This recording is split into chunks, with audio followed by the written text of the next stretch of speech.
If you want to remove a website from your GoDaddy domain, the easiest way is to update the domain's DNS settings so it no longer points to the old server. In this video, I'll show you exactly how to do that step by step, safely and correctly, so your domain stops loading the old website and starts pointing to GoDaddy's parking page instead.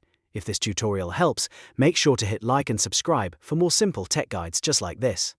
Alright, let's jump in. First, sign into your GoDaddy account and open your domain portfolio. This is where all of your purchased domains are listed in one place. Once you're inside, click on the domain name that you want to change.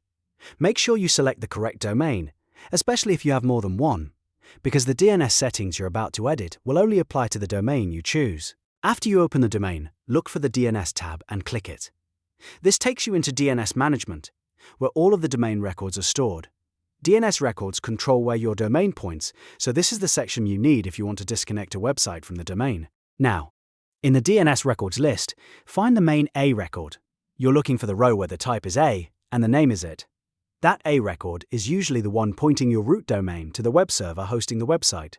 Once you find it, click the pencil icon to edit that record. In the value or data box, you'll usually see the old server IP address. Delete that old IP address carefully. This is the part that was sending your domain to the previous website or hosting server. After removing it, type in GoDaddy's parking IP address, which is 3.33.10 and 30.100 and 30.190. Make sure you enter that IP exactly as shown. Even a small typo can cause the domain to stop working properly, so take your time and double-check every number. Once the new IP address is in place, click Save to apply the change. What this does is disconnect your domain from the old website server and point it to GoDaddy's parking page instead. That means visitors won't see the old website anymore, and your domain will no longer be tied to that previous hosting setup. One important thing to keep in mind is that DNS changes do not update instantly for everyone.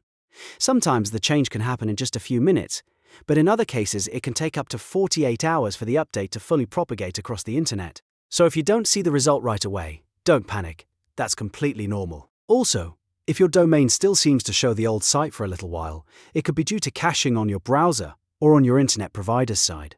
In that case, try refreshing later, opening the site in an incognito window, or checking from a different device. And that's it. You've now removed the website from your GoDaddy domain by updating the A record and pointing it to GoDaddy's parking IP. If this video helped you out, please give it a thumbs up and subscribe for more step-by-step tutorials. Thanks for watching, and I'll see you in the next one.